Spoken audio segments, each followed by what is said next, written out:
heureuse de vous retrouver, mesdames et messieurs, pour notre messe dominicale. Aujourd'hui, Info 7 est éminemment politique et j'ai le réel plaisir de recevoir Serge Mayamba, qui est député national et membre du groupe parlementaire UDPS et allié. Avec lui, nous allons débattre des temps forts de l'actualité de cette semaine. Très heureuse de vous retrouver, monsieur Serge Mayamba. Le plaisir est réciproque. J'espère que vous vous portez bien, que l'UDPS se porte bien, mais nous allons directement dans la rétro parce qu'aujourd'hui, l'actualité est très très riche cette semaine.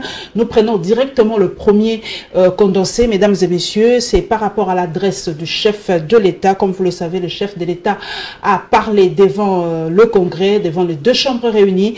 Et Serge Mayamba, évidemment, est député national. Il était présent. Il va nous donner ses impressions. La réaction des politiques, évidemment, n'a pas tardé à fuser après ce discours. Congo Web vous le propose.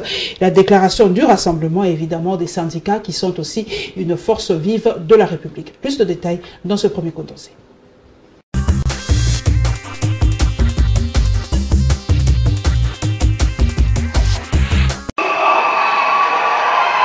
C'est un Kabila en confiance qui fait son entrée dans la salle de congrès du Palais du Peuple sous les habituelles ovations de l'assistance.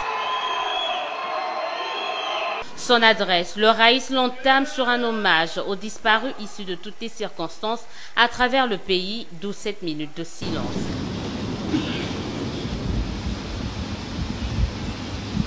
Ensuite, le chef de l'État va faire appel aux vieux souvenirs d'il y a 15 ans de ce qu'était le pays sur le plan politique, économique, social et institutionnel, en rappelant les engagements pris à l'époque et les progrès enregistrés 15 ans après. Kabila reconnaît que beaucoup reste à faire et invite le peuple congolais à la persévérance et à la préservation de la paix dont il reconnaît la fragilité. Il en est de même de la sauvegarde de l'indépendance du pays et de la consolidation de la démocratie. Aucun différend, aucun agenda politique ne peut justifier la violence, va-t-il lancer.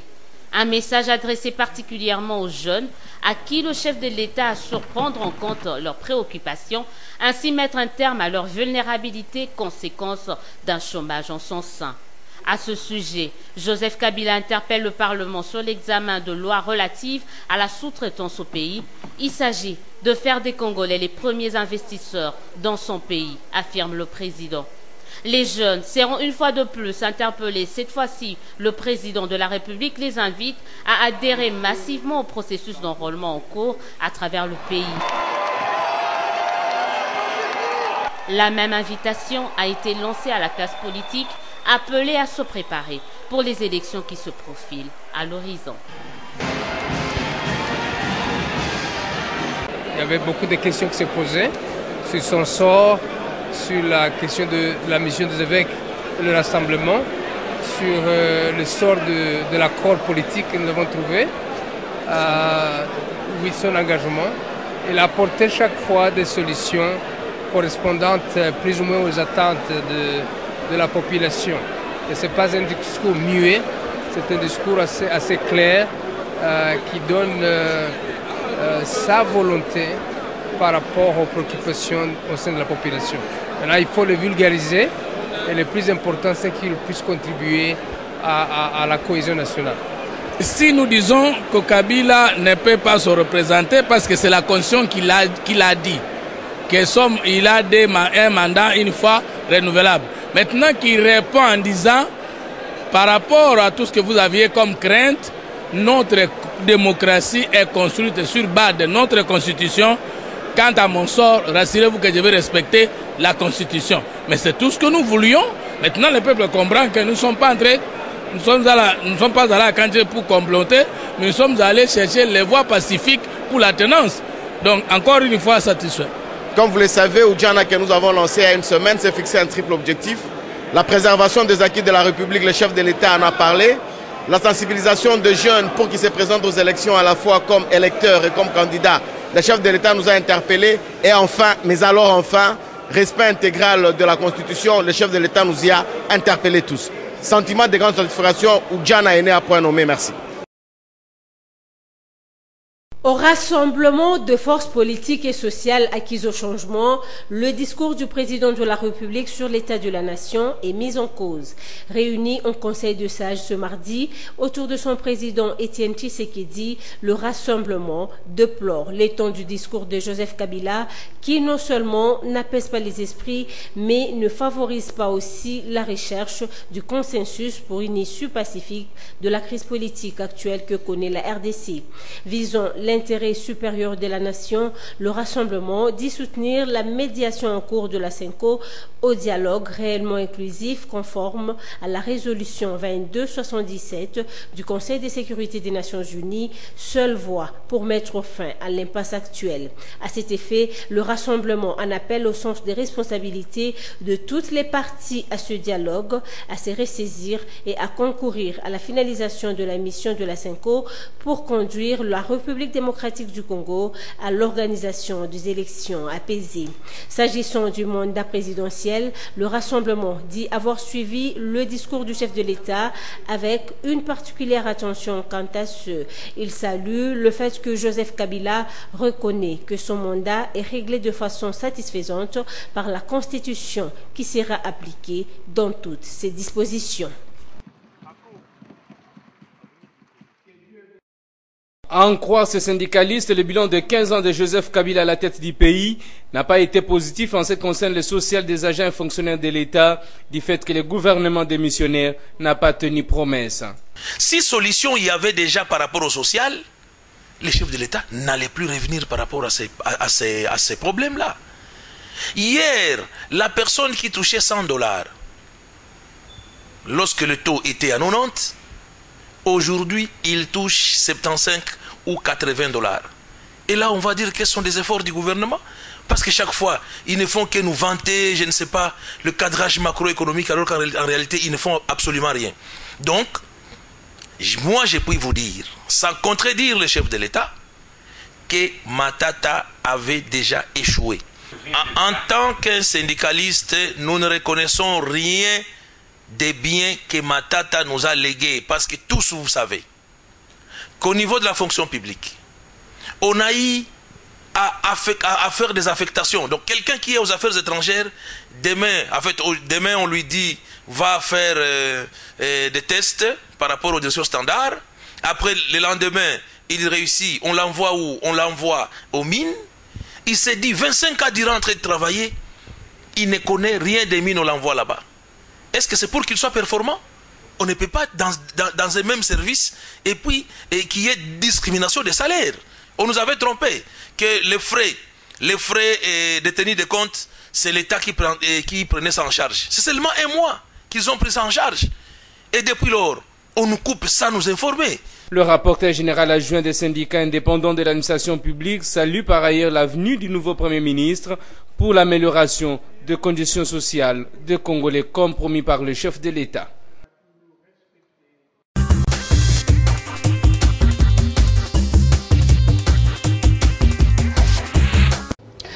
Encore une fois, très heureuse de vous recevoir, Serge Mayamba. Vous avez été présent lors de l'adresse du chef de l'État. La toute première question, quelles ont été vos premières impressions lors de ce discours?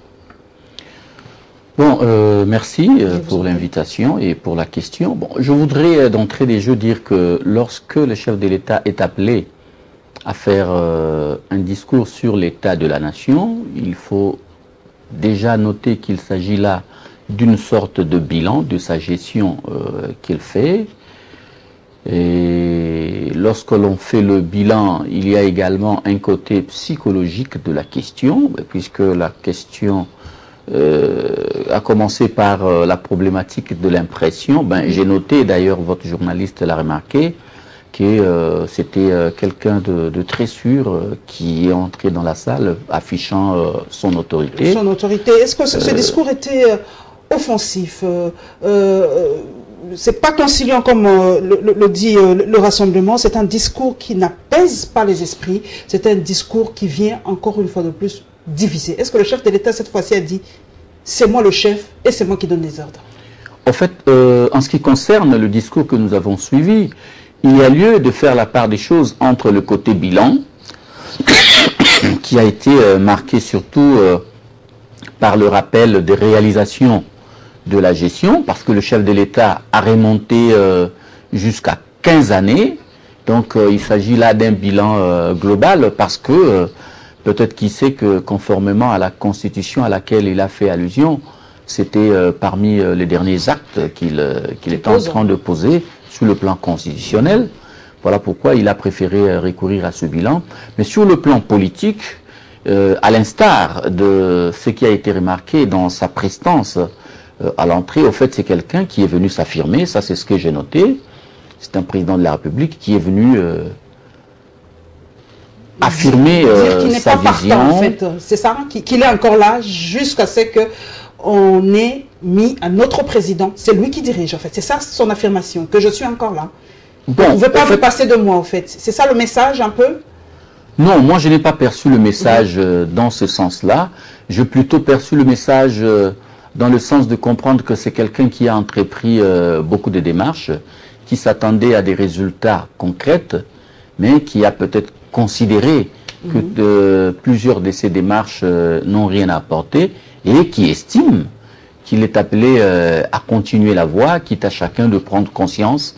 C'est ce que j'ai noté, parce que lorsque le chef de l'État estime que le pays ne peut pas demeurer sous le joug d'une certaine classe, donc il considère qu'il y a une classe politique qui bloque l'évolution de la situation et que lui doit faire avec ceux qui estiment qu'ils peuvent continuer dans ce sens-là. Et puis lorsque nous recadrons les choses suivant le contexte politique où il y a des tractations pour amener les partis à concilier leurs vues quant au processus électoral, je note également qu'il s'agit là d'un discours qui tout naturellement ne pouvait que léser ceux qui n'ont pas encore partagé avec lui complètement les vues aujourd'hui. D'autant plus que la CENCO, par exemple, a entrepris des tractations à sa demande pour amener les uns et les autres à mettre de l'eau dans leur vin. Alors, ça ressemblait à une sorte de discours de rupture, c'est-à-dire comme pour dire, ça prend trop de temps et je continue la voie.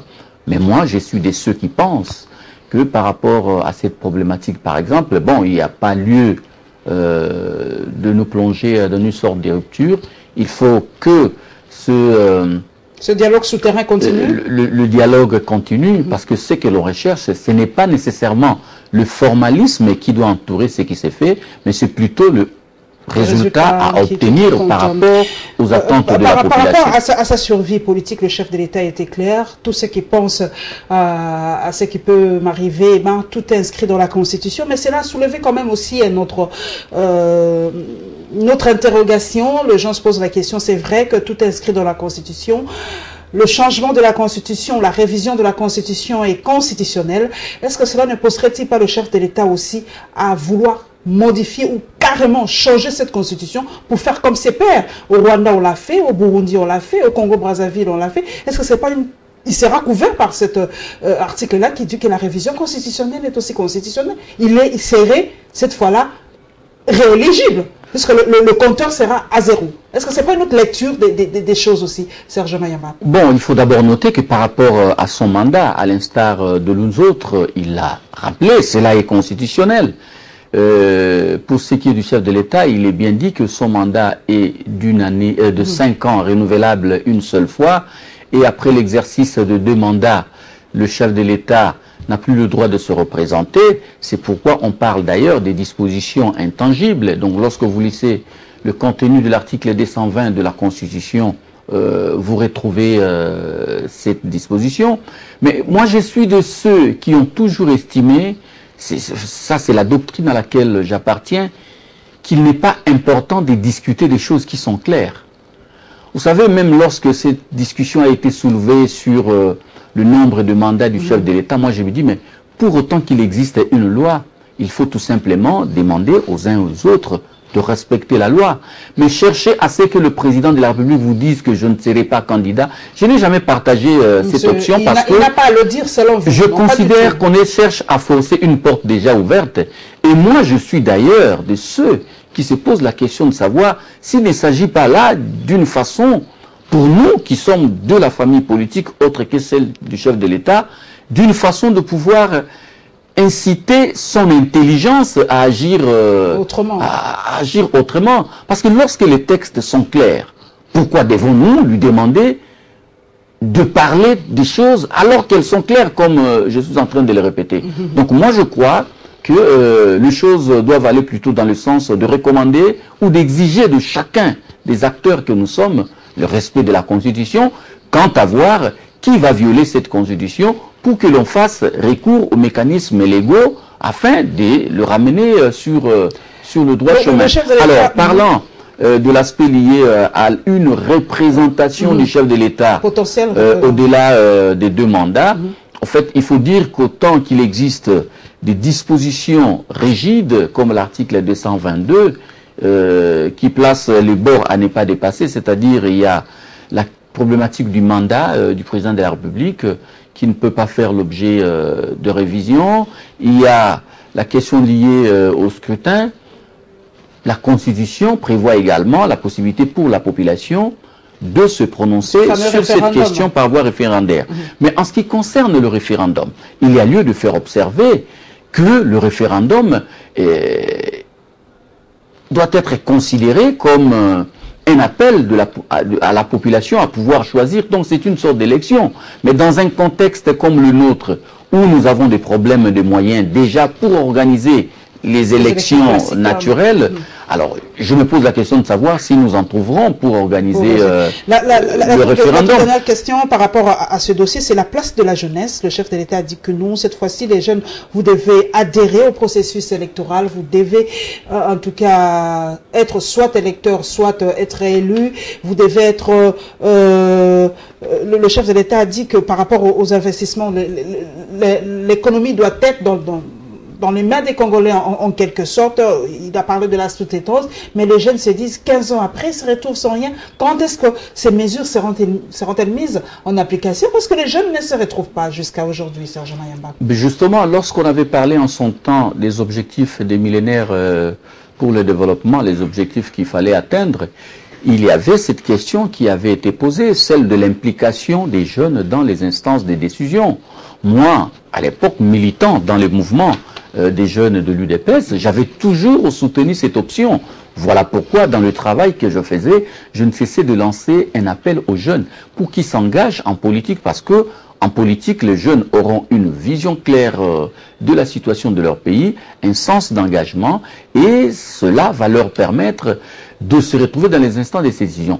Nous savons en même temps qu'au regard du combat intergénérationnel, le jeune se bute actuellement à d'énormes difficultés parce qu'il y a des gens vieux ne veulent pas qui estiment qu'ils doivent s'accrocher, oubliant qu'avant de devenir vieux, ils ont commencé par être très jeunes. Donc si on leur avait bloqué la voie, ils ne seraient pas ce qu'ils sont aujourd'hui.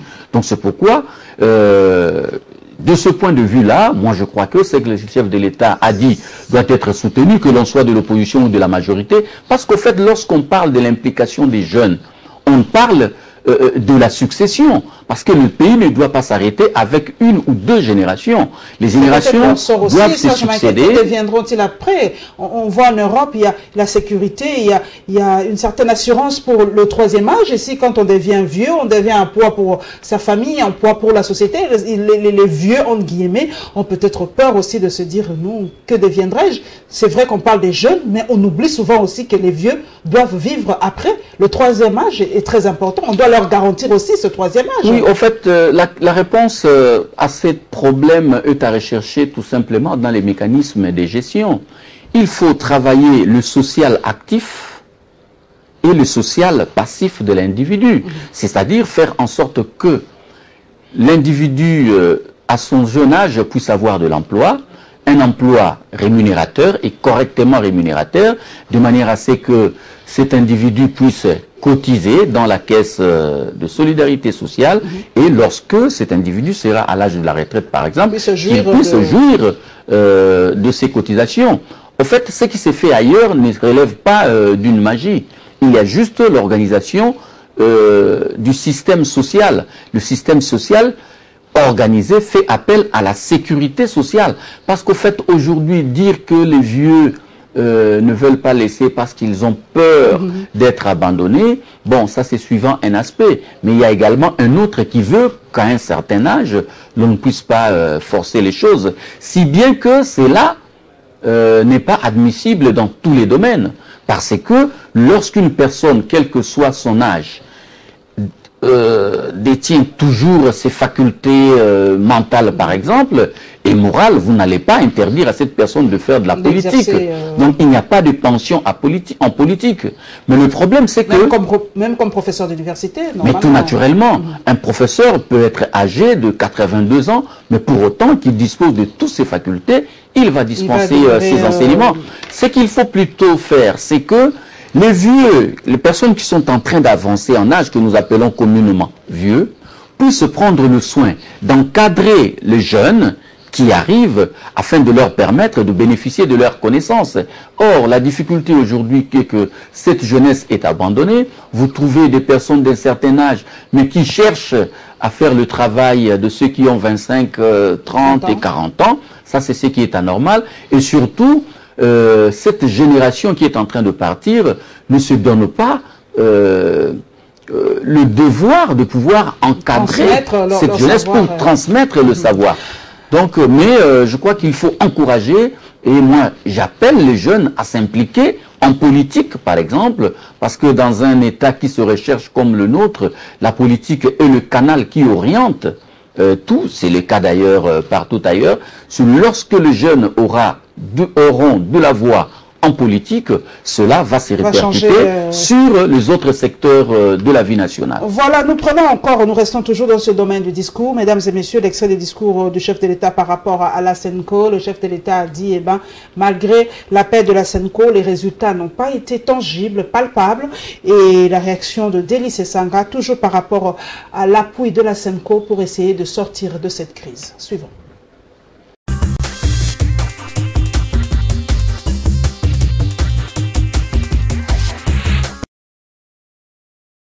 Mon vœu le plus ardent est que conformément à l'article 24 de l'accord politique, ceux qui, pour une raison ou pour une autre, n'ont pas participé à sa conclusion, puissent y adhérer en le signant.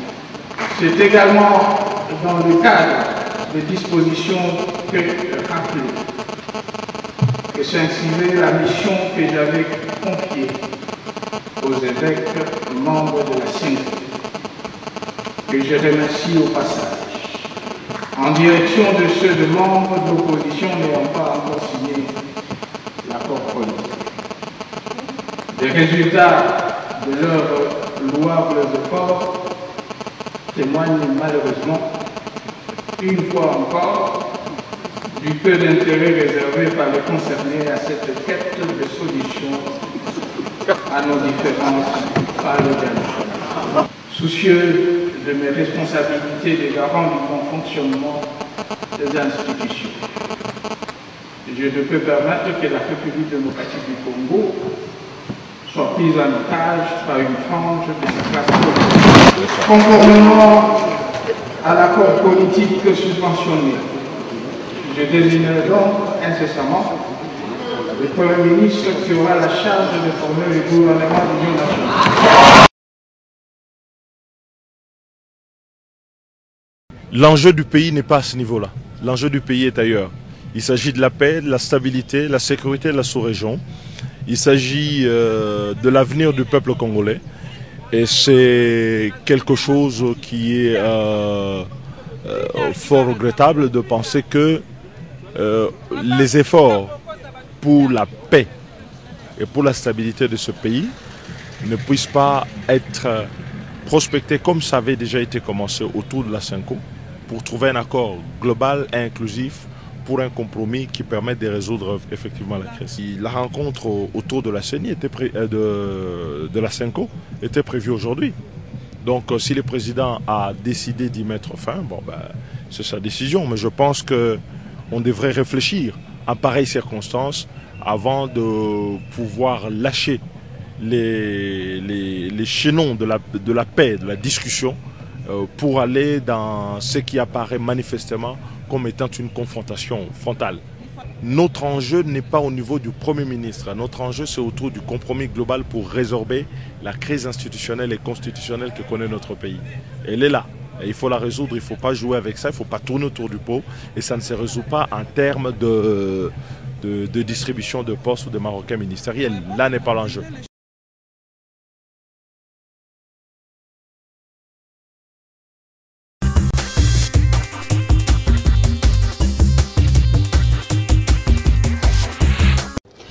Serge Mayamba, le rôle de la SENCO. La SENCO, comme on le sait, avait quitté ce dialogue à un moment, elle avait claqué la porte parce que elle a dit que le dialogue n'était pas du tout inclusif. Mais aujourd'hui, on se sert de cette plateforme, si je peux me permettre l'expression, pour essayer de rapprocher les rassemblements et la majorité présidentielle. Est-ce que c'est vraiment le rôle que doit jouer l'Église catholique?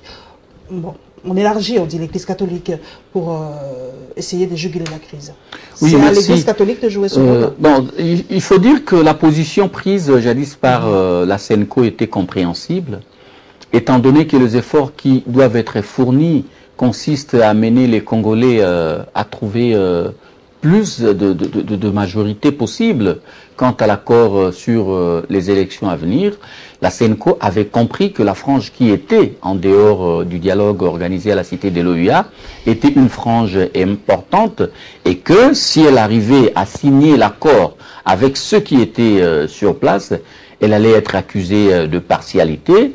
Voilà pourquoi, dans son rôle d'église, la SENCO a estimé qu'il lui était beaucoup plus place facile et loyal, non seulement au-dessus de la mêlée, mais de jouer un rôle de conciliateur. Je crois que c'est un rôle très important, surtout en matière de négociation. Lorsqu'il existe une organisation qui jouit d'une certaine crédibilité, il est important à ce que cette organisation agisse de la sorte.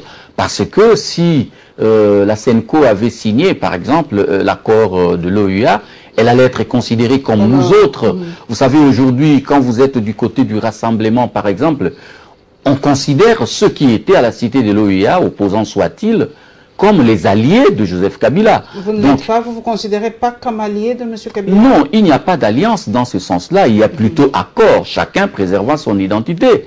Donc je crois que c'est ce que la SENCO a évité et c'est ce qui lui permet aujourd'hui de continuer à jouer dans le rapprochement. Le dialogue est-il réellement coupé ou on en est où aujourd'hui, franchement? Vous parlez à cette population, est-ce que le dialogue est coupé? Est-ce qu'aujourd'hui, nous sommes dans l'ère du radicalisme? Parce qu'on a dit que le discours du chef de l'État était très très radical et aujourd'hui, le Rassemblement radicalise aussi son discours. Est-ce qu'aujourd'hui, on est à l'ère des extrêmes, Serge Mayamba? Je crois que lorsque nous voyons le balai diplomatique qu'il y a autour du dialogue, nous comprenons que nous n'avons pas le droit de rompre avec ce qui a été fait.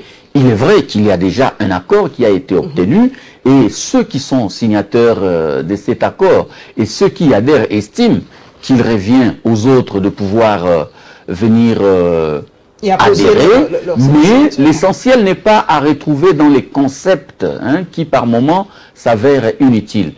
L'essentiel est à retrouver dans ce qui doit nous unir. Ce qui doit nous unir, c'est l'intérêt du pays, et l'intérêt du pays, c'est l'organisation de bonnes élections dans les jours à venir. Vous avez participé à ce dialogue, ou peut-être vous êtes expert extérieur, Serge Mayamba. Est-ce que vous comprenez quand même les appréhensions de l'autre camp? Parce que c'est ça aussi, la capacité d'écouter les autres. Est-ce que vous comprenez les revendications de ceux qui n'ont pas voulu venir participer à ce dialogue? Oui, je crois que c'est justement cette faculté que nous ne devons pas perdre. Vous savez, en politique, il faut avoir cette capacité à accepter de dialoguer.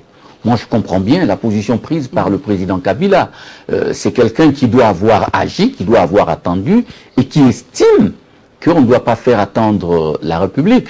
Mais en même temps, moi, si je dois lui faire une recommandation, c'est de dire qu'il ne peut pas fermer ses portes parce que ceux qui n'étaient pas au dialogue, quand vous les suivez aujourd'hui, vous notez qu'ils ont parfois la même approche que ceux qui étaient au dialogue sur certains points. Qu'est-ce qui empêche à ce que vous vous mettiez ensemble aujourd'hui. On avait récusé Kodjo, c'est vrai, ils ont donné des préalables, mais aujourd'hui le dialogue est fini, parce que le Premier ministre est déjà là. Est-ce qu'on peut sauver ce qui peut être sauvé aujourd'hui, ou c'est fini? Mais justement, comment sauver ce qui doit être sauvé? C'est que les gens doivent accepter de se parler, les gens doivent accepter de s'oublier.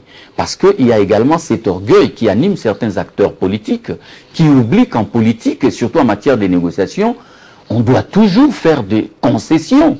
Moi, je suis content, quand j'ai lu le document du rassemblement, j'ai vu que le rassemblement a noté l'impossibilité pour le pays d'organiser des élections d'ici le 20 décembre. C'est déjà un acquis. Et il faut travailler sur ça, puisque le rassemblement parle déjà des élections au-delà de 2016. Alors, il est important à ce que les acteurs de deux côtés se retrouvent pour voir comment ils peuvent aider la Commission électorale nationale indépendante à toucher à certains points du calendrier. C'est ce fameux deuxième dialogue dont récuse la majorité présidentielle. On ne veut pas entendre parler du deuxième dialogue, mais eux disent que on doit coûte que coûte tenir ce deuxième dialogue. Madame, j'ai dit... Quel est le format de ce deuxième dialogue? Ça peut être informel, formel. Vous avez dit la forme ne compte pas, c'est le résultat qui doit... Ne nous laissons pas berner par les concepts. Vous savez, pour des gens qui se sont sacrifiés pour l'organisation du dialogue, qui ont appelé tout le monde à venir au dialogue, bon, il est tout à fait normal qu'ils défendent leur œuvre, parce que considérant que s'il y a un autre dialogue, ça signifie que ce qui a été avant a été un échec. Ça ne sera pas un échec parce que ce dialogue-là a déjà ses acquis. Aujourd'hui, nous avons un Premier ministre qui aura formé un gouvernement. Ce dialogue a eu à postuler, notamment en ce qui concerne l'avenir électoral du pays. Mais ce que nous voulons obtenir, c'est que nous devons accepter à ce que le travail qui a été fait puisse, dans une certaine mesure, être amendé et pourquoi pas enrichi. Et je crois d'ailleurs, ceux qui étaient au dialogue ont eu cette bonne intelligence d'ouvrir ce travail même à ceux qui vont venir. Mais aujourd'hui, madame, la question ne consiste surtout pas à chercher à savoir que veut tel ou tel camp, non. C'est d'appeler les uns et les autres au dépassement, c'est ça, au dépassement, à l'apaisement. Parce que ce que nous devons éviter est qu'il y ait cette déception qui peut amener la population à prendre, à s'engager dans n'importe quoi. Vous savez, lorsque quelqu'un a le sentiment d'avoir perdu, et qu'il n'a plus rien à protéger, c'est quelqu'un qui est prêt à tout. C'est ce que nous devons éviter, voilà pourquoi. Et nous qui sommes acquis au dialogue du Kantchachi, et ceux qui n'ont pas été au Kantchachi, nous avons l'obligation de concilier nos vues pour pouvoir protéger cette terre qui nous a été léguée aussi bien par Dieu que par les Belges. Et par nos ancêtres aussi, il ne faut pas les oublier quand même. Alors nous poursuivons, nous prenons le portrait du Premier ministre. Le Premier ministre est connu, ça a été un coup de tonnerre pour certains parce qu'on est habitué à voir lire les ordonnances la nuit, mais cette fois-ci c'était en pleine journée vers 14 h. On a eu le nom du Premier ministre, Sami Badibanga. Voilà, notre rédaction n'a pas tardé à établir déjà son portrait pour que la population puisse connaître qui est aujourd'hui le Premier ministre de la République démocratique du Congo.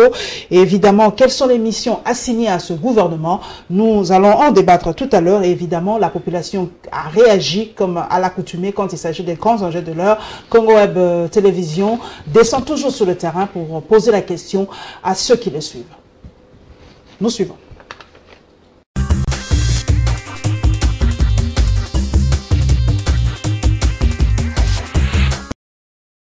La meilleure façon de prédire l'avenir, c'est de le construire ensemble. Il a appelé tout le monde à pouvoir adhérer à cet accord et nous espérons que les amis pourront nous rejoindre pour qu'on puisse aller de l'avant. Sami Badibanga est né en 1962 à Kinshasa. Sekinois est élu de Mouamba pour le compte de l'UDPS. Il figure parmi les 42 députés récusés par le Sphinx de Limete après les élections de 2011 jugées chaotiques. À l'Assemblée nationale, il fut membre de la commission ressources naturelles. Ses diplômé de l'Institut supérieur de sciences humaines de Genève, a commencé sa carrière en 1986 en tant qu'administrateur délégué de Socodam Esperel, puis devient en 1995 administrateur et directeur général de Samex Trading Esperel. Ses connaissances dans le secteur minier pourraient s'avérer bénéfiques pour un pays tel que la RDC dont l'économie est extractive. Signalons que Sami Badibanga a participé dans différentes négociations avec le ministère de Mines sur la révision de contrats miniers, mais aussi avec le ministère de l'Économie et de l'Énergie pour la construction et la fourniture d'énergie du barrage Inga 3. Soucieux de la bonne gouvernance, il va créer en 2006 la Fédération des explorateurs et extracteurs en RDC pour promouvoir la bonne gouvernance dans la gestion des ressources naturelles. Cet ancien collaborateur de Tian Tshisekedi et membre fondateur de l'initiative panafricaine pour la défense de la démocratie et président du groupe parlementaire UDPS et alliés. Sa nomination vient voler la vedette à Vital Kamerhe, tel Donald Trump aux États-Unis, a démystifié les sondages en faveur d'Hillary Clinton. Pour l'instant, les espoirs de Congolais reposent sur les épaules de l'actuel Premier ministre. Sami Badibanga a pour mission l'organisation des élections et l'amélioration du social des Congolais.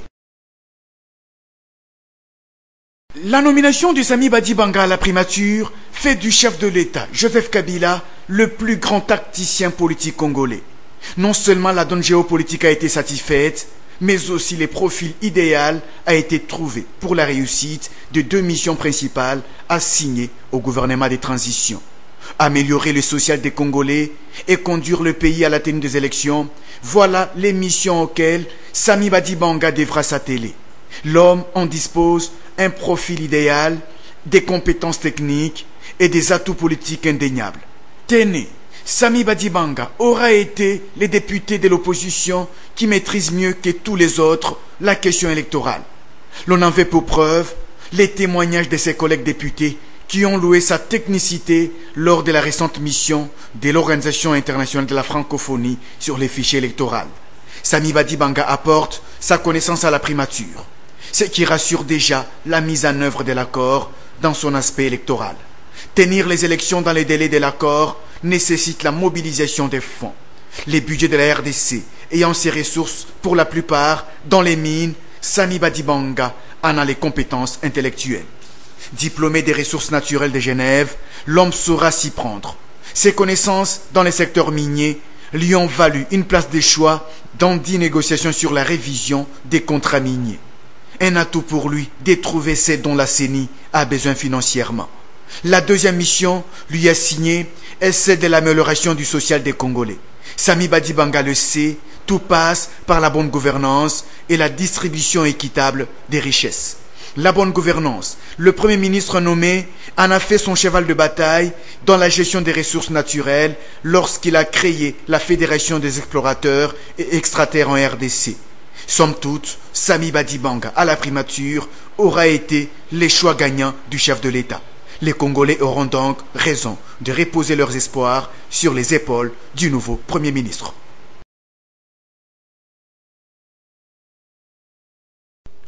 Les sujets est sur toutes les lèvres, même dans des marchés. Des jeunes universitaires sont dans la débrouillardise, mais ils savent aussi analyser la situation politique de leur pays, telle la nomination du Premier ministre Sami Badibanga.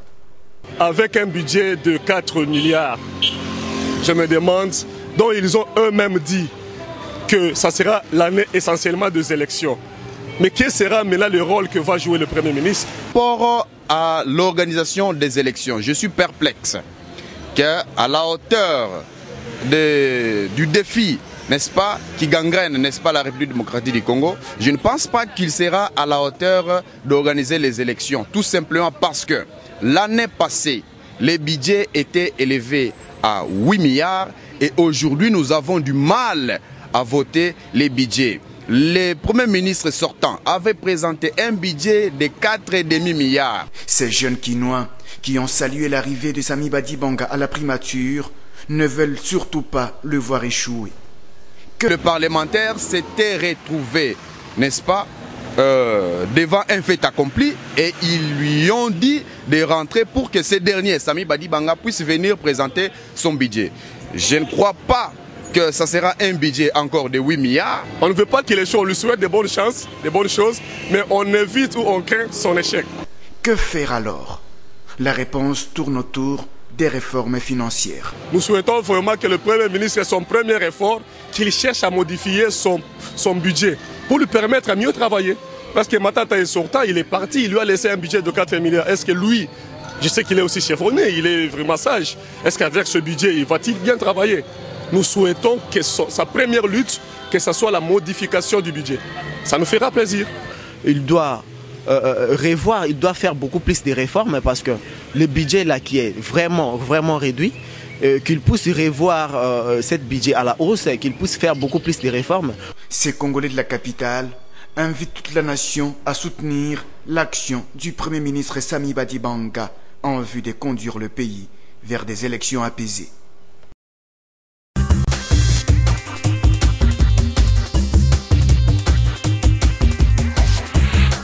Serge Mayamba, vous avez suivi ces Kinois, hein, qui ne sont pas que des drogués entre guillemets, mais qui réfléchissent aussi. Ils ont relevé à un point, c'est le budget. Est-ce que cette nomination de Rémy Massamba n'est-il pas un cadeau empoisonné? Avec un budget de 4 milliards, saura-t-il améliorer le social du Congolais et organiser les élections? Vous avez voulu parler plutôt de Samy Badibanga, parce que vous avez cité Rémy Massamba. C'est de Samy Badibanga qu'il s'agit. Excusez-moi, Samy Badibanga. Rémy Massamba, il est qui au fait? Le deuxième vice-président du bureau de l'Assemblée nationale. Coucou à vous, Rémy Massamba, le nom a été cité. Voilà, c'est Samy Badibanga. Merci beaucoup. Donc, c'est pas un cadeau empoisonné pour Samy Non, Badibanga. il ne s'agit pas d'un cadeau empoisonné parce que le Premier ministre Badibanga a une mission bien précise. Hein. Je crois qu'il y a principalement la question de l'organisation des élections. Et comme vous le savez, même si le budget qui a été présenté est très modique, mais il y a possibilité qu'il le modifie, comment se demande ce jeune d'autant plus qu'il y a, d'ailleurs sur le plan de la loi, il y a possibilité pour un gouvernement de faire un projet en rectification. Ça peut bien se faire. Donc si demain la République démocratique du Congo est en mesure, sera en mesure d'améliorer les recettes, ça va bien se faire. Si la République peut être capable de compresser certaines dépenses pour les orienter vers la tâche principale, c'est-à-dire l'organisation des élections, cela est faisable. Mais je crois que c'est avec l'union de tous les Congolais, lorsque les Congolais auront compris que lorsqu'un Premier ministre est nommé, il n'est pas Premier ministre d'une famille politique, mais il est leur Premier ministre, que chacun de nous va faire en sorte que le pays réalise des bonnes recettes. Et surtout, c'est lorsque l'homme politique aura compris que l'on n'arrive pas au pouvoir pour jouir tout simplement, mais pour servir. C'est-à-dire faire en sorte que l'intérêt premier soit à retrouver à ce niveau-là. Nous ne pouvons pas parler de Samy Badibanga sans parler de l'UDPS. Vous êtes de l'UDPS. Quelle est la réaction aujourd'hui de l'UDPS? On avait déjà à l'époque dit que vous deviez normalement quitter l'Assemblée nationale. Le président Tshisekedi vous avait demandé, si mes souvenirs sont bons, de ne pas siéger à cette Assemblée nationale. Vous y êtes resté. Aujourd'hui, Samy Badibanga est Premier ministre. A-t-il trahi l'UDPS ou, comme une certaine opinion le pense, moi je sillonne le net et je le dis, on dit que non, c'est un cadeau ou que l'UDPS a agi sous coulisses, parce que qu'on le veuille ou pas, c'est un des fils d'Étienne Tshisekedi, un des fils spirituels d'Étienne Tshisekedi. Est-ce que Étienne Tshisekedi était-il ou n'est-il pas la main noire qui a poussé à présenter Samy Badibanga au lieu de présenter Félix Tshisekedi parce que c'était trop... Avec Félix Tshisekedi, on dit non, c'est son fils, mais Samy aussi est son fils d'une certaine façon. Donc, est-ce que l'UDPS n'est pas derrière cette nomination aussi? Bon, merci madame. D'abord, en ce qui concerne la position de l'UDPS institution, c'est-à-dire l'UDPS parti politique, il revient au cadre dirigeant de ce parti de réagir. Et par rapport à la question de la position du président Tshisekedi, je n'aime pas trop creuser dans ce souvenir parce que nous disposons l'histoire nous permet de mieux faire. Je vous en prie, je dispose de beaucoup d'éléments de contradiction et je dois dire sincèrement que ce ne sera pas respectueux et je ne me sens pas à l'aise de me mettre dans une position de quelqu'un qui veut affronter le président Tshisekedi. c'est africainement pas normal. C'est ça le problème. C'est ça aussi le problème, Serge Mayamba. Ne peut-on pas critiquer Etienne Tshisekedi aujourd'hui? Parce qu'aujourd'hui, quand on ose dire quelque chose de mal contre Tshisekedi, on est mal vu dans une certaine presse ou dans une certaine communauté. Ne mâchons pas nos mots aujourd'hui. Est-ce que Serge Mayamba a-t-il peur aujourd'hui de dire quelque chose contre Tshisekedi, de peur d'être hué par une certaine presse et une certaine communauté? Non, bon, vous savez, d'abord, moi j'ai la particularité de ne pas toujours me laisser chauffer par la réaction des gens. Je sais que je fais un travail qui m'expose aux critiques et même aux menaces, mais ce que je veux est que chacun de nous, dans son éducation, vous savez, a aussi une discipline. Hein. Depuis quand j'étais, par exemple, cadre à l'UDPS, je disais toujours, les problèmes du parti doivent être discutés en interne. Moi, si je dispose d'éléments de contradiction, je trouve que il n'est pas important de l'exposer sur un plateau de télévision, d'autant plus que le temps a démontré que nous n'avons pas eu tort d'aller au Parlement. Et d'ailleurs, l'UDPS soutient ça. Parlons clairement. Est-ce que l'UDPS soutient-elle indirectement Samy Badibanga? Madame, puisque je ne suis pas Dieu, je ne sais pas scruter les reins et les cœurs. Mais tout ce que je sais est qu'aujourd'hui, c'est un député UDPS qui a été désigné Premier ministre. C'est un motif de fierté pour un parti avant-gardiste, pour un parti qui assume le leadership démocratique dans ce pays. Et pour moi, en tant que député, membre du groupe parlementaire UDPS et allié, mon effort consiste à faire en sorte que ce Premier ministre-là réussisse pour que les gens se disent finalement que l'UDPS a fait du bon travail. D'autant plus que des choses n'ont pas cessé d'être racontées sur le choix de Samy Badibanga, mais je crois que trop suivre ces choses nous éloigne de l'essentiel. C'était aussi vraiment un outsider. On le voyait, c'est comme aujourd'hui, c'est le verbe tromper. Aujourd'hui, on ne le voyait pas venir. Vraiment, Samy Badibanga, on ne le voyait pas venir, tout le monde. Vous savez, c'est une émission vérité. Tout le monde voyait Vital Kamerhe comme Premier ministre. Il y avait même d'autres, on ne peut pas dire par rapport au poids, mais il y a d'autres noms qui ont été cités, comme Mokonda Bonza, comme Jean-Lucien Boussa, mais le nom de Samy Badibanga n'était presque pas cité. Il nous a fait l'effet Trump aujourd'hui. Pourquoi ça? Justement, c'est parce que le choix de Badibanga surprend ceux qui s'attachent aux artifices. C'est-à-dire? Vous savez, nous devons faire très attention avec le décor en politique. Vous savez, vous avez parlé de Trump. Vous savez que beaucoup d'éléments qui ont été fournis aux États comme le nôtre sur la campagne électorale américaine ont été des éléments inexacts. Parce que là, on n'a pas fouillé dans la culture américaine pour chercher à savoir quelle est la vraie perception de l'Amérique par les Américains.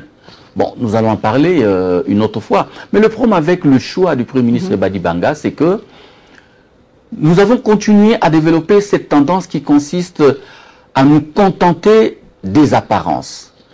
Un leader politique qui se prononce, vous dites, c'est lui qui va être choisi. Alors que le choix pour la désignation d'un Premier ministre se fonde sur plusieurs éléments. Je vais vous faire part d'une réaction qu'il y avait lorsque les travaux du dialogue avaient annoncé la désignation d'un Premier ministre venant de l'opposition. Il y a par exemple une partie de la classe politique qui avait soutenu qu'il ne fallait plus qu'on ait un Premier ministre issu de l'Ouest pour rééquilibrer les choses. À partir de ce moment-là, les personnes avisées commençaient déjà à réfléchir sur ce qui devait se faire pour que le travail du dialogue apporte effectivement de l'équilibre. Donc, le président Vital Kamerhe est un acteur politique incontestable. Mais je crois qu'il y a cette donne-là qui est allée en sa défaveur. Puisque le centre a réclamé, puisque l'Ouest a réclamé, le chef de l'État a estimé qu'au nom de l'équilibre recherché, qu'il fallait prendre quelqu'un de l'Est. Puisque nous devons gagner le temps, c'est dommage, mais c'est ça le règle de l'émission. La question que l'on se pose, est-ce que l'histoire n'est-elle pas en train de se répéter? Parce qu'on a l'impression, vous allez peut-être nous le démentir tout à l'heure, que Samy Badibanga est le birindois de M. Kabila. Heureusement que vous avez parlé d'impression. C'est pas ça. Est-ce que ce n'est pas ça. Vous savez, n'est-il pas là pour Birindois et les autres sont des gens qui... le même coup qu'on a fait à Tshisekedi. Non, je vous en prie, non, il n'y a aucun coup qui a été fait contre Tshisekedi. Les Birindois et les autres étaient dans une sorte de dissidence. Samy Badibanga, si vous le voyez, non, nous sommes dans une sorte de continuité. Madame, vous savez, pour siéger à l'Assemblée nationale, il a fallu être élu. Et lorsque vous êtes élu, vous devez respect à la population qui vous a désigné. Vous savez, aujourd'hui, nous pouvons bien critiquer la présence des députés UDPS au Parlement, mais nous le faisons parce que nous ne tenons pas compte du nombre des personnes qui encouragent ces députés. Aujourd'hui, Sami Badibanga est désigné Premier ministre. C'est vrai, il y en a qui sont contre, mais est-ce que vous prenez le soin de comptabiliser également ceux qui estiment que c'est un bon choix? Parce que, madame, vous savez, la satisfaction politique ne doit pas être matérielle seulement. La satisfaction politique peut être morale.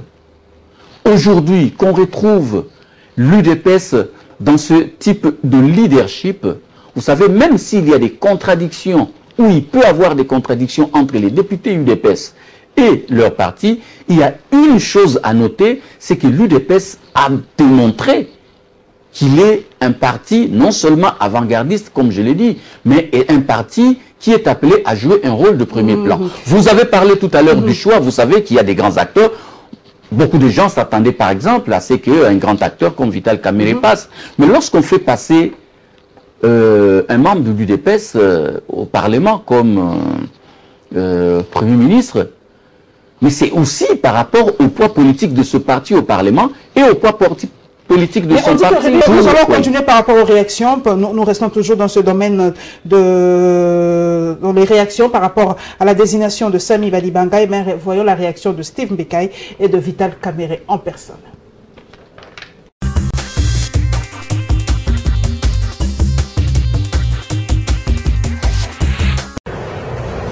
Steve Mbekaï, au bout du fil, on est tenté de le dire, Sami Badibanga, à qui le porte-parole de l'opposition nationaliste présente ses vives félicitations.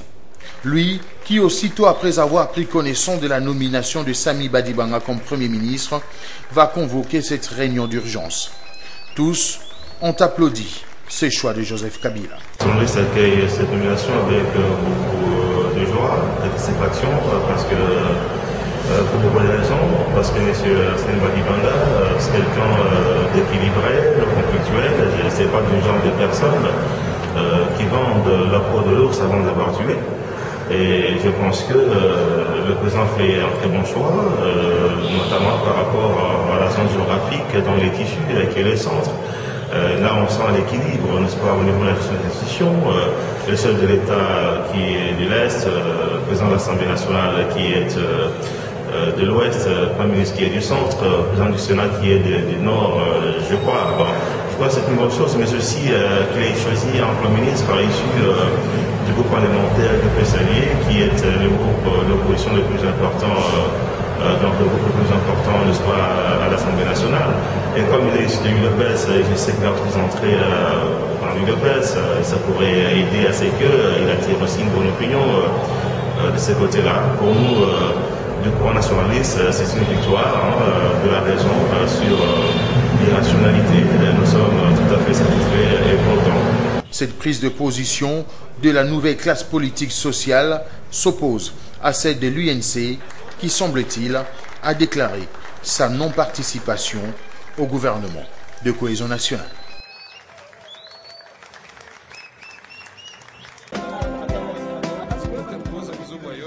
Nous prenons acte de la nomination de Sami Badibanga comme Premier ministre par le président de la République. Il est de l'UDPS, il est proche à Félix Tshisekedi, ancien lui-même conseiller spécial du président Etienne Tshisekedi. Nous pensons qu'avec la nomination de Sami Badibanga, qui est président du groupe parlementaire de l'UDPS, cette fois-ci le rassemblement va rejoindre l'accord que nous avons signé à la Cité de l'Union africaine. Et nous voulons aussi ajouter ceci, c'est la preuve que mon parti politique, l'Union pour la nation congolaise, et moi-même, nous n'avions aucun deal avec le président Kabila. Nous sommes allés au dialogue avec une seule obsession, éviter le chaos au peuple congolais, que la République démocratique du Congo puisse relever la tête. Parce que nous étions conscients qu'entre deux voies, c'est-à-dire la voie du chaos que prônent nos amis de rassemblement, et la voie de la paix inscrite dans la résolution 2277, la voie la meilleure, la plus sage, c'était la résolution 2277. 3. Nous voulons dire aussi que l'accord est là. Et nous souhaitons que Sami Badibanga et tout le monde puissent s'impliquer pour que cet accord soit appliqué scrupuleusement. Je suis président du parti politique Je suis président d'une grande coalition que nous avons amenée au dialogue, plus de 40 partis politiques. Alors il faudra d'abord réunir toute la composante opposition politique, réunir mon parti politique, réunir tous les groupements politiques qui étaient au dialogue pour décider en toute responsabilité. Mais il n'y a rien d'automatique.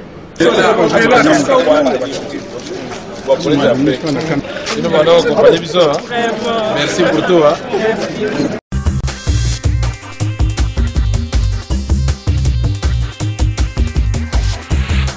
Serge Mayamba, vous avez vu, Vital Kamerhe a félicité personnellement Samy Badibanga. Pour vous, c'est un homme d'État, il a agi en homme d'État? Mais tout naturellement, c'est quelqu'un qui sait se contenir. Je crois que le président Kamerhe a démontré que nous devons aller au-delà de nos sentiments. Et puis, qui vous dit que pour Vital Kamerhe, il fallait qu'il soit nécessairement Premier ministre? Vital Kamerhe vous a dit... Il a adhéré au dialogue pour éviter le chaos, il a fait ceci pour éviter le chaos, il a tout fait pour éviter le chaos. Donc peut-être qu'il estimait être en droit d'être Premier ministre. Oui, c'est légitime. Oui, c'est un droit tout à fait légitime. Mais ce qu'il faut féliciter en lui, c'est que c'est quelqu'un qui n'a cessé de dire pourquoi il s'est engagé. Il ne s'est pas engagé principalement pour un poste. Il s'est engagé pour permettre au pays de trouver des solutions aux problèmes qui se posent. Et si cette solution peut passer par une autre personne, il ne peut que saluer. Donc là, il a salué la nomination de Samy Badibanga. Je crois que pour ça, il faut être vraiment reconnaissant à Vital Kamerhe, qui est un acteur politique incontestable, mais qui sait noter que prendre acte plutôt de ce qui vient de se passer. C'est pas facile, on n'a pas cette culture-là de s'effacer devant autrui en RDC. Oui, mais justement, c'est pourquoi je dis nous devons travailler pour former l'homme congolais. C'est des valeurs que nous devons intérioriser parce que ce sont des valeurs de développement. Voyez. Est-ce que vous donnez vraiment des chances c'est vrai que nous restons dans la prospective. Samy Badibanga vraiment peut conduire ce pays dans les élections calmes et apaisées d'ici 2018. Mais qui peut vraiment conduire ce pays aux élections? Comment serait son gouvernement? Parce je vous en prie, parce que sinon les idées vont perdre. Est-ce que ce gouvernement serait-il éléphantesque? Tout le monde doit se retrouver, tous ceux qui ont participé au dialogue doivent se retrouver dans ce gouvernement? Ou ce gouvernement, selon vous, doit être vraiment limite et technocrate pour aller vraiment tout droit vers les missions assignées, pas s'éparpiller? Non, en fait, par rapport au gouvernement, il faut dire qu'on a besoin d'un gouvernement représentatif. C'est-à-dire, tout le monde doit être dans ce gouvernement. Il est impossible, c'est que tout le monde se retrouve. Lorsqu'on parle de la représentativité, c'est-à-dire on fait allusion à la réunion des tendances. Parce qu'aujourd'hui, en tant qu'individu, vous ne pouvez pas vous retrouver si votre tendance se retrouve. Moi, aujourd'hui, je parle de Samy Badibanga, je ne suis pas Premier ministre, mais je salue sa nomination, je le soutiens, parce qu'il est membre président de mon groupe parlementaire. Donc je considère que sa nomination est l'aboutissement de notre œuvre commune. Donc nous saluons et nous allons accompagner les actes qu'il va poser. C'est comme ça que nous devons aussi apprendre à considérer les choses. Ce n'est pas parce que tel acteur n'a pas pris tel poste que tout est perdu. Demain, si nous avons les bonnes élections, si les élections vont donner au pays des dirigeants qui vont apporter à leur tour le développement à la RDC, nous serons tous gagnants. C'est dans ce sens-là qu'il faut voir les choses. Tant il est vrai aussi qu'il faut chercher à confier les responsabilités aux personnes non seulement engagées, mais qui doivent être capables de jouer leur rôle. La population, nous posons la question à cette population, est-ce que la population a peur que les mêmes têtes reviennent? Parce que les résultats, par exemple, du gouvernement Matata ont été là. Vous avez, pas conspué, mais dit non, Matata n'a pas réussi à faire aboutir le processus électoral. Il était mis de côté. Est-ce que les mêmes personnes qui étaient dans le gouvernement Matata peuvent se retrouver dans le gouvernement Massamba Badibanga. Vous savez, madame, la République est faite d'hommes. D'ailleurs, c'est la population qui constitue la première richesse d'un pays. Et dans cette population, il y en a qui disposent des compétences, mais qui sont appelés à gérer leur pays. Pourquoi avons-nous toujours cette tendance à dire que ce sont les mêmes têtes? Oui, mais ce sont les mêmes. On ne peut pas citer les noms. Il y a par exemple des ministres qui ont fait 10 ans. Il y a tel ministre qui a fait 10 ans, qui ne quitte jamais, que ce soit Kizenga, Matata, il est toujours là. Et on a l'impression que ce ministre-là se retrouvera forcément chez Badibanga, pardon. Mais si la présence de ces ministres au gouvernement est le fait de leur composante politique, c'est un aspect que beaucoup de gens oublient. il y a des personnes qui bénéficient de la confiance de leur regroupement politique et qui les proposent à tout gouvernement. Mais si c'est des personnes, comme j'ai dit, qui font preuve de compétences, il faut pas, vous savez, il ne faut pas chercher à faire partir quelqu'un tout simplement parce qu'il doit être remplacé. Le ministère n'est pas une carrière administrative. Quelqu'un peut faire 30 ans comme ministre de l'État. Madame, il est évident, il est évident que c'est...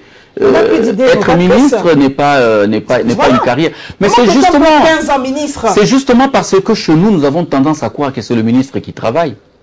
Madame, aujourd'hui, moi je suis de ceux qui pensent qu'il faut travailler pour la renaissance de l'administration publique. Vous pouvez avoir un ministre qui vous fait 5 ans, 10 ans, mais s'il a un secrétaire général compétent, si l'administration publique est compétente, vous verrez que les gens n'auront même pas... Les gens risqueront de ne même pas connaître le nom du ministre. Chez nous, cette tendance existe parce que les ministres eux-mêmes se présentent également comme des hommes à tout faire. Exactement. Vous voyez? Mais si aujourd'hui on peut redonner de la valeur aux secrétaires généraux de l'administration publique, on redonne de la valeur à tous les services de l'administration publique, mais on se fatiguera parfois d'être ministre parce qu'on n'aura pas de dossier à traiter. Mais puisqu'aujourd'hui c'est le ministre qui traite tous les dossiers. Nous n'allons pas terminer sans relever un fait. C'est vrai que nous ne sommes pas tribalistes, mais la nomination de Samy Badibanga a soulevé ces relents-là. Et on a l'impression que beaucoup de gens pensent que Samy Badibanga est le tout premier. Permettez, nous ne sommes pas tribalistes, mais nous devons en parler. Et le tout premier ministre Moulouba dans ces pays. Et pourtant, M. Mobutu en a nommé des dizaines et des dizaines dans ce pays. Donc pourquoi cela a fait renaître ces relents-là de tribalisme, surtout dans les réseaux sociaux? Non, je voudrais d'abord dire que nous avons connu Moulumba Lukoji. Hein, il a été Moulouba, Etienne Tshisekedi et Moulouba. Mais je crois que...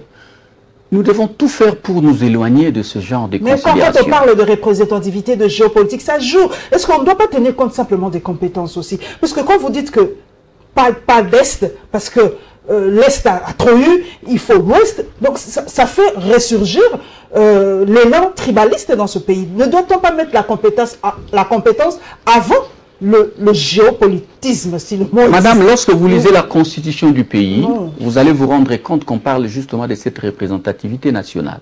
Même si quelqu'un n'est pas compétent, on vient le mettre à cause de la représentativité. Non, on ne peut pas soutenir l'incompétence. Voilà. En ce qui concerne Samy Badibanga, je sais qu'en tant qu'être humain, il ne vaut pas tout, mais je ne pense pas que Samy Badibanga ne vaut rien.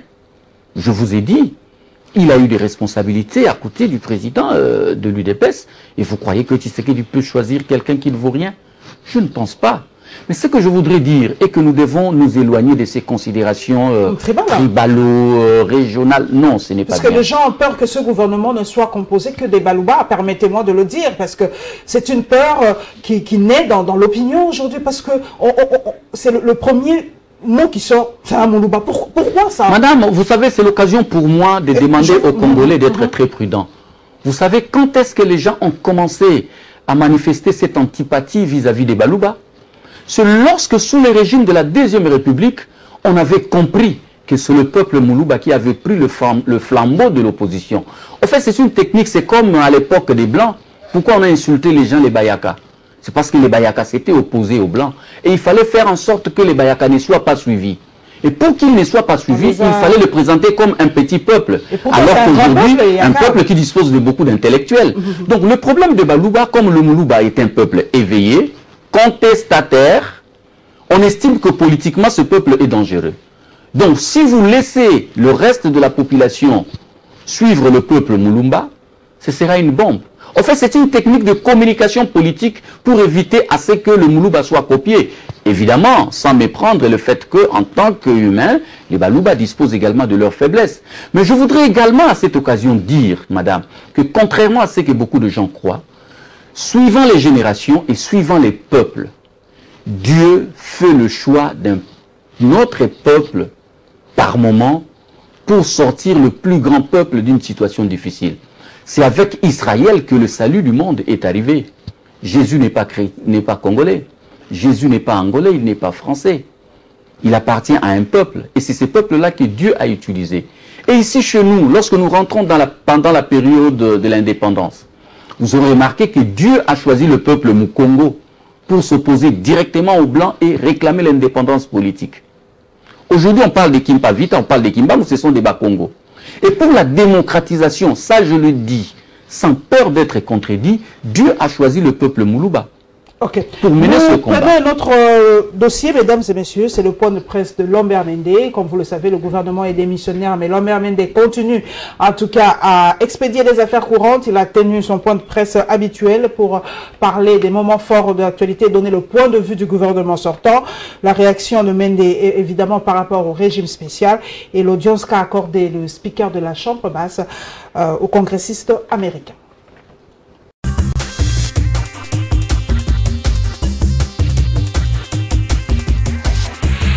Lambert Mende dit tenir cette conférence de presse sur instruction du chef de l'État. Une dernière pour ce désormais ex-porte-parole du gouvernement afin de fixer les Congolais sur la rencontre entre le président de la République et la délégation du Conseil de sécurité des Nations Unies. Dénonçant ce qu'il qualifie de désinformation qui s'en est suivi, Mende va user des propos du chef de l'État pour mieux expliciter les contours des échanges entre les deux parties. Comme ici, lorsqu'il a été question de parler des incertitudes de la communauté internationale autour des dates des élections et d'un éventuel troisième mandat. À en croire l'ancien porte-parole du gouvernement, Joseph Kabila s'est dit surpris. Il est curieux que c'est au seul président de la République démocratique du Congo, pays où nul n'a jamais envisagé de modifier la Constitution, contrairement à plusieurs autres pays en Afrique, que l'on pose des questions tendancieuses sur l'éventualité d'un troisième mandat, alors que la Constitution, dont je n'ai jamais cessé de dire qu'elle sera toujours respectée, exclut la possibilité d'un troisième mandat consécutif. Ce qui, soit dit en passant, le chef de l'État ajoute, n'enlève en rien le droit au peuple congolais, comme tous les autres peuples souverains, de modifier sa constitution dans 3, 4 ou 5 ans, si telle est sa volonté. Fin de citation. C'est probablement cette interpellation de bon sens, la plus élémentaire, qui a poussé un des ambassadeurs, je pense le Britannique, à broder sur les réseaux sociaux sur une prétendue annonce par le chef de l'État d'une révision de la Constitution. Plusieurs autres préoccupations du genre ont été soumises au chef de l'État et à laquelle Joseph Kabila a préféré répondre par une recommandation. De l'arrêté ministériel relatif aux opérateurs étrangers de l'audiovisuel en RDC, Lambert Mende réaffirme son caractère légal au regard de la réglementation en vigueur en la matière au pays. Lorsque vous invoquez le régime spécial, nous sortons de la Constitution. Alors que l'accord de la Cité de l'Union africaine nous met dans le droit fil du respect strict de la Constitution. Il n'y a rien dans cet accord qui viole la Constitution de la République démocratique du Congo. Toutefois, le président a dit que l'accord de la Cité de l'Union africaine, qui est en tout point semblable avec l'accord qui a été conclu avec le principal parti politique de ce rassemblement, reste ouvert à l'adhésion des membres du rassemblement. L'accord est la pierre angulaire, il n'y aura pas de nouveau dialogue, il y a un accord, nous avons commencé à le mettre en œuvre, il y a beaucoup de mauvaise foi dans cette recherche d'un nouveau dialogue de la part de ceux avec qui on a dialogué pendant 8 mois, jusqu'à arriver à conclure quelque chose qu'ils ont renié. Il n'y a rien qui nous garantisse que, en prenant encore 2 semaines ou 3 semaines, qu'ils ne vont pas renier ce qu'on va discuter avec eux. Donc le président a dit, je fais preuve de responsabilité. C'est une question de responsabilité. C'est moi le garant du fonctionnement des institutions dans ce pays. Je m'assume. Mais je ne ferme pas la porte à mes frères. Mais me demander de retarder quoi que ce soit, j'ai assez retardé, je vais commencer la mise en œuvre lundi. C'est ainsi qu'il passera même son numéro de téléphone personnel au chef de la délégation du Conseil de sécurité pour le donner au leader de l'Assemblement. Je ne sais pas si le leader de l'Assemblement a pu appeler le président. Vous lui poserez la question et se montrer la bonne volonté.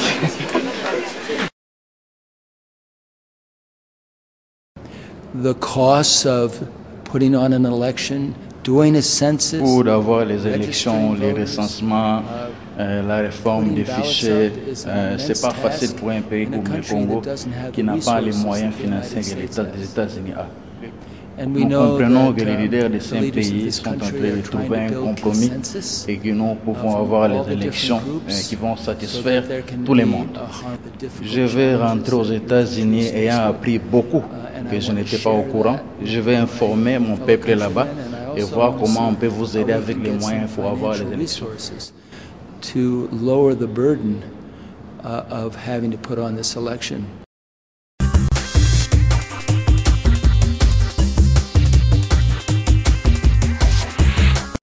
Serge Mayamba, c'est vrai qu'en République démocratique du Congo, nous aimons jouer avec les mots régime spécial. On en parle aujourd'hui au rassemblement, mais il y a une certaine opinion qui pense que la période de transition qui va venir bientôt, c'est aussi un régime spécial. C'est la même chose, non? Bon, vous savez, madame, en tant que juriste, je dois donner ma position. Je vous en prie. Le régime spécial n'existe que dans la tête de ceux qui y ont pensé. Le régime spécial n'a pas de fondement constitutionnel chez nous. Et la transition, oui. En fait, d'ailleurs, chez nous, on ne peut pas non plus parler de transition. Vous savez, la transition, sur le plan lexicologique, est une période charnière. Mais lorsque vous parlez de transition en politique, cette période doit être consacrée par des textes juridiques. Et il s'agit là d'une postulation très dangereuse. Pourquoi ? Nous avons une constitution qui a établi les règles du jeu, notamment en ce qui concerne le nombre de mandats ainsi que les délais.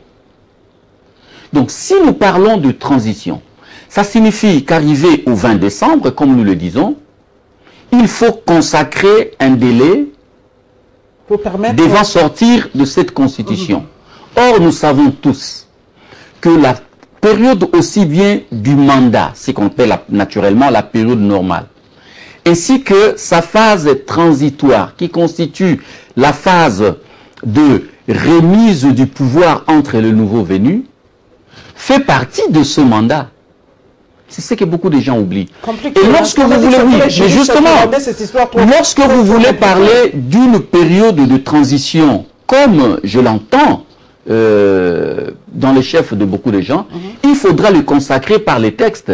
Et si vous le faites par les textes... Ces textes-là, c'est ça l'accord? Le texte, non, par le texte de la loi. Vous devez faire un projet de loi à l'Assemblée nationale. Je vous en prie, si vous le consacrez par les textes, il faudra doter le pays d'une autre constitution. Donc, on aura quitté le cadre légal et constitutionnel actuel.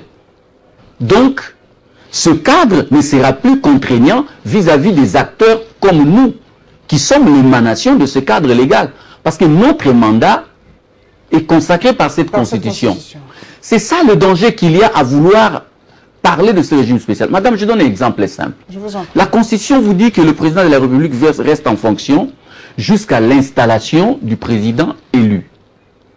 Si vous dites qu'à la fin de ce mandat, ce président ne doit pas être là, on met un autre, il faut de nouveaux textes. Et ces textes vont tirer leur origine d'où? Non, madame. Ce qu'il faut faire, nous ne devons pas avoir peur des actes que nous posons. Aujourd'hui, ce pays a besoin d'une entente politique et ce pays a besoin d'un consensus. Vous voyez ce qui a été fait, par exemple, au Kanchachi. Il y a un accord qui a été signé, et lorsque vous lisez cet accord, notamment en ce qui concerne la désignation du Premier ministre, on vous dit sans préjudice des dispositions constitutionnelles actuelles. C'est-à-dire, nous prenons l'accord parce que la Constitution ne l'interdit pas. Pardon, parce que nous expliquons à ce peuple qui n'est pas forcément juriste, est-ce que la nomination de Samy Badibanga n'a-t-il pas violé aussi cette loi-là par rapport à la nomination du Premier ministre qui doit provenir de la majorité issue du Parlement? Non, il ne viole pas la loi pour autant que cela n'a pas été fait en violation de la Constitution. C'est-à-dire, amener les Congolais à se réunir pour trouver des solutions aux problèmes de leur pays n'est pas anticonstitutionnel. Quand le chef de l'État demande, par exemple, à la CENCO de consulter les différentes tendances politiques, quelqu'un peut aussi vous poser la question de savoir, c'est lui qui tient au rigorisme constitutionnel, il faut qu'il nous dise, le chef de l'État tient ça de quelles dispositions constitutionnelles? Non. Vous voyez? Donc c'est pour cette raison, moi je suis de ceux qui pensent que la solution, le problème qui se pose est politique. Ce problème n'est pas constitutionnel. Les textes n'ont pas failli. C'est l'homme qui a failli en fait. C'est l'homme qui a failli et c'est l'homme qui doit trouver des solutions à ce problème sans s'éloigner des textes. Parce que s'éloigner des textes voudrait dire que nous consacrons une nouvelle réalité. Cet accord est près de la Constitution. Mais tout naturellement. Est vraiment près de la Constitution congolaise. Tout naturellement parce que l'accord vise l'organisation des élections qui pose problème. Mais qui ne serait pas organisé dans les délais prévus. Donc on doit trouver des solutions pour parler. Justement, des solutions sans énerver cette Constitution. Justement. C'est un exercice difficile quand même. Oui, pas difficile, madame. C'est nous-mêmes, acteurs, qui compliquons les choses. Il faut tout simplement un consensus politique. Mais ces consensus-là, c'est vrai que nous essayons de comprendre, c'est assez difficile. Est-ce que ces consensus-là est-il au-dessus de la Constitution ou cela doit aller de pair avec la Constitution? Le consensus vient renforcer la Constitution. C'est pour protéger la Constitution. Je donne un exemple simple, madame. Vous savez que l'idée d'enrôler les nouveaux majeurs est venue de nous, opposition. D'ailleurs, on vous accuse de beaucoup de mots aussi. Ben justement, mais si aujourd'hui... Le calendrier promulgué par la... Par Manuel, voilà. Alors, nous n'allons pas entrer dans ce débat qui juge l'opposition. Mais si aujourd'hui on vous dit, bon, pour l'enrôlement de nouveaux majeurs, il ne nous sera pas difficile de respecter les délais. Si on nous dit, par exemple, pour obtenir l'enrôlement des Congolais de l'étranger, et c'est accord, nous qui l'avons réclamé, il nous faut un petit délai. Mais c'est justement pour cette raison que du côté des rassemblements, les gens ont compris qu'on doit aller jusqu'en 2017. Donc, quand le rassemblement fait une proposition d'organiser des élections en 2017, ça ne signifie pas que le rassemblement voudrait vraiment violer la Constitution. Non. On a tout simplement noté qu'il y a une difficulté. Mais cette difficulté ne peut être résolue qu'avec un consensus. Voilà pourquoi les Congolais doivent se parler. Aujourd'hui, madame, les gens ne doivent pas avoir honte. Le problème avec l'homme politique, c'est qu'il a parfois peur qu'on dise « mais hier, tu avais dit non ». Il y a une réalité. La politique est dynamique. Hein, tout naturellement. Et les choses ne dépendent pas forcément de la volonté des hommes. Nous avons voulu avoir les élections, nous ne sommes pas capables de les avoir. Donc il ne faut pas troubler les cartes. Parce que la mise en place d'un nouveau cadre politique ne sera profitable ni à la majorité, ni à l'opposition. Et pourtant, ce sera profitable à la majorité si on fait tomber cette constitution. C'est pas ça? Mais en instaurant un régime spécial, comment cela va être favorable à la majorité? Parce que le rassemblement dit qu'il faut un régime spécial sans Kabila comme président. Voilà, sans Kabila comme président. Comment ça va se passer? Donc Kabila n'aura pas terminé son mandat. Donc il restera en droit de le réclamer. Et il peut le réclamer par toute voie de droit, notamment par l'article 64. Parce que l'article 64 peut être utilisé par tout le monde. C'est ça le risque sur lequel les gens ne réfléchissent pas. Et c'est ça notre difficulté. Donc nous devons être rationnels. Tout en travaillant pour l'alternance, nous devons accepter aussi que nous ne sommes pas capables de tout faire à certains moments et qu'il y a possibilité de corriger. En fait, aujourd'hui, on cherche juste à corriger, mais faisons très attention avec les propositions de droit qui sont faites. Il y a des propositions qui risquent de troubler les cartes au point de plonger... le pays dans le chaos. Non, moi je ne parlerai pas de chaos. Ceux qui parlent de chaos sont... Parce que ce sont ces gens qui incitent la population à la violence. Et là, je suis en train d'attirer l'attention du procureur général de la République. Il ne faut pas dire... Il va y avoir un chaos signifie quoi? C'est qu'il y aura un désordre indescriptible. Qui en sera commanditaire, qui en sera auteur? Nous allons terminer par ce meeting raté selon une certaine presse. Aujourd'hui, normalement, le samedi, devait se tenir le meeting du rassemblement. Cela n'a pas eu lieu. Donc, réussite, échec. Et bien, Serge Mayamba nous donnera son appréciation, la restitution du dialogue par les jeunes de la majorité présidentielle et par l'UNC, bien sûr.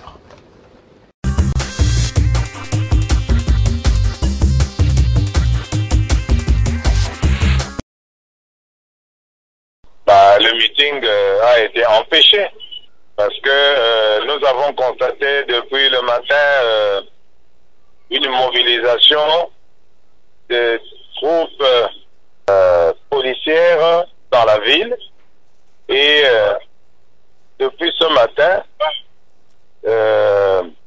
la place où devait avoir lieu notre meeting a été occupée, semble-t-il, par des agents de l'ordre qui seraient en train de jouer au football. Nous avons compris que le pouvoir a décidé d'empêcher la tenue de notre meeting, qui était pourtant une activité pacifique du rassemblement. Mais il y a eu 2 rendez-vous manqués pratiquement. Hein? Ce n'est pas un rendez-vous manqué, est empêché par le pouvoir. Il faut parler correctement, monsieur le journaliste. Mais oui, ça ne signifie pas que nous allons arrêter les activités. Nous allons continuer les activités de mobilisation de la population. Nous allons continuer. Et ce sera toujours des activités pacifiques. Mais sachez que aujourd'hui, c'est le carton jaune que nous venons de distribuer. C'est une très bonne chose cette fois-ci. C'est le pouvoir lui-même qui a célébré notre 2e carton jaune. C'est pas mauvais. Moi, je crois que c'est une bonne chose. Parce que cet événement est fêté par les forces de l'ordre à notre place.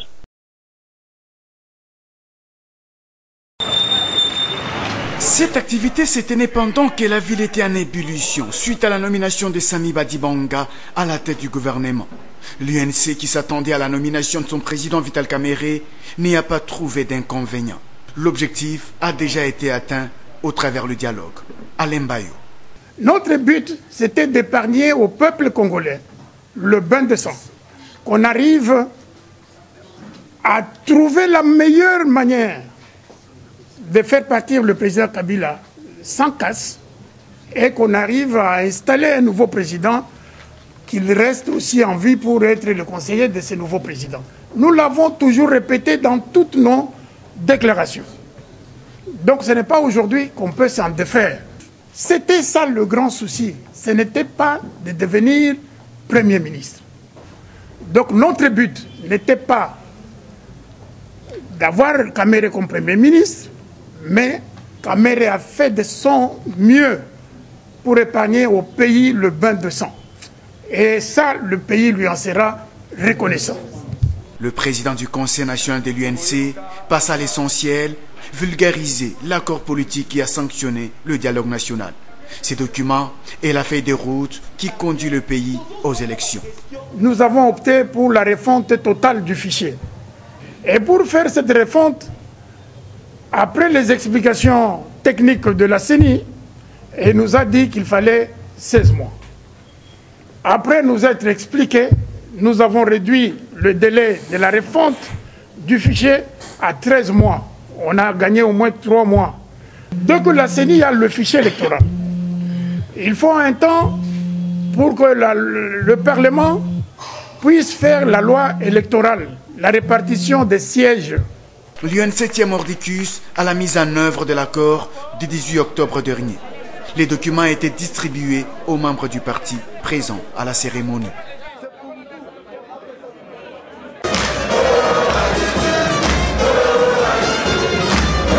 La salle de conférence du ministère des Affaires étrangères était bondée de monde. Des jeunes venus de différents partis politiques, membres de la majorité présidentielle, étaient venus s'approprier les résolutions du dialogue national inclusif convoqué par le chef de l'État. Vérité et réalité du dialogue national et inclusif, c'est le thème de cette matinée politique. L'orateur du jour s'appelle Obami Naku. Il est secrétaire général de la majorité présidentielle. Les mamans vont faire la tournée de la province d'Abisso pour expliquer l'accord politique, réexpliquer le projet de société de Joseph Kabila Kabange. Autant les jeunes, mon bureau, mon patrona, Tobanaba Congo, la Congrès centrale. Autant les jeunes, il faut besoin accord politique. Bien avant, l'assistance avait reçu des explications en 4 langues nationales de ces forums politiques tenus à la cité de l'OUA. Pour ce jeune de la majorité présidentielle, la matière du jour a été bien assimilée. Il était question qu'après les femmes, que le secrétaire général de la majorité présidentielle puisse s'entretenir avec les jeunes afin de leur donner la quintessence de ce qui est contenu dans ce dialogue, surtout en termes d'avantages pour les jeunes qui se limite en 3 axes. Premièrement, c'est l'enrôlement des nouveaux majeurs qui se situe à peu près à 10 millions de jeunes. Deuxièmement, c'est par rapport à la présence des jeunes dans la gouvernance de notre pays. Et finalement, c'est les jeunes dans des questions électorales, c'est-à-dire les listes des différents partis politiques. Le secrétaire général de l'AMP s'était adonné à pareil exercice il y a de cela quelques semaines.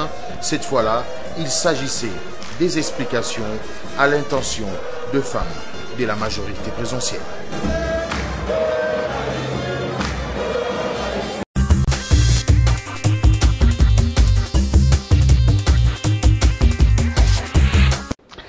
Serge Mayamba, échec et réussite, vous avez suivi le professeur, a dit que non, c'est une façon aussi de célébrer les matchs organisés dans les lieux prévus pour les meetings. C'est une façon pour la majorité de célébrer ce fameux carton jaune. Quelle est votre appréciation de ces 19 de chaque mois qui deviennent des jours assez sensibles pour la population? Bon, ça me rappelle nos jeudis chocs. Vous savez, lorsque nous étions au secrétariat national du parti, il y avait les jeudis chocs. Mais en ce qui concerne le meeting raté d'aujourd'hui, bon, lorsqu'il y a un empêchement, vous n'avez même pas à réfléchir sur l'échec ou la réussite. La manifestation n'a pas eu lieu pour une cause extérieure. Donc il n'y a pas à juger, il y a plutôt à apprécier les éléments sur le terrain. Donc nous avons noté que l'autorité de la ville... Ce n'est pas une technique dépassée aussi, parce que c'est rendre compte que maintenant ça sera quasiment impossible de tenir un meeting. André Kimbuta Dignette, il déploiera tous les moyens possibles pour interdire le meeting. Ce n'est pas seulement à Kinshasa, c'est ailleurs aussi dans le reste. Mais justement, c'est pour cette raison, madame, moi j'ai dit que nous allons trouver des solutions aux problèmes politiques que lorsque nous parlons. Il faut que les Congolais développent de plus en plus cette capacité. Vous êtes devenu Colombe, Serge Mayamba, j'ai l'impression. Non, je n'ai pas à devenir... non, en fait, madame, on est au niveau de la réelle politique, comme on le dit. Vous a rattrapé, Pourquoi je le dis? Parce qu'aujourd'hui, vous avez une autorité qui estime qu'il a le droit de vous empêcher de marcher. Et que de votre côté, lorsque vous agissez, on estime que ce que vous faites constitue un acte de violence. Ce n'est pas pour rien que la SENCO travaille. Ça veut dire qu'il ne faut pas nier les évidences. Et c'est ça le problème que nous avons ici. Nous n'avons pas à nier les évidences. Nous avons aujourd'hui à demander à l'autorité de la ville de Kinshasa pourquoi vous interdisez la tenue des manifestations politiques. Lorsqu'il évoquera ces raisons, il faut qu'on réfléchisse sur ces raisons et faire en sorte que ces raisons disparaissent. C'est tout. Mais si chacun doit rester chez lui, on évoluera dans cette logique de bras de fer qui ne va rien apporter. Moi, j'ai intérêt à ce que les manifestations politiques se tiennent. C'est une expression de la liberté garantie par la Constitution. Mais tout naturellement. Donc si aujourd'hui l'autorité de la ville estime que ces manifestations ne sont pas opportunes, mais il faut lui parler. Parce que pour avoir ces manifestations, c'est à cette autorité-là qu'on écrit. Et ça ne doit pas s'arrêter au niveau des écrits. Parce que l'autorité peut être en erreur. Parce que qu'on le sache aussi, madame, mais la responsabilité de sécuriser les manifestations politiques revient à l'autorité. Donc ce n'est pas parce qu'une autorité manifeste une incapacité à contenir les manifestations qu'on doit continuer à empêcher les gens de le faire. Ça c'est antidémocratique. Quel que soit le bord où l'on se trouve, on ne peut pas être d'accord avec ça. Voilà pourquoi je dis, il faut y remédier. Les textes existent qui demandent à ce que l'on informe. L'autorité qui a le pouvoir également de juger l'opportunité ou la nécessité estime qu'il n'en est pas le cas, mais il faut des explications. Ça ne doit pas se limiter à ce combat médiatique qui consiste à dire nous organisons, nous interdisons. Non. Monsieur, dites-nous pourquoi vous interdisez et que devons-nous faire pour que finalement les manifestations reprennent. La toute dernière question, Serge Mayamba, la vulgarisation de l'accord, est-ce une bonne chose pour vous? Mais la population doit connaître ce qui se fait.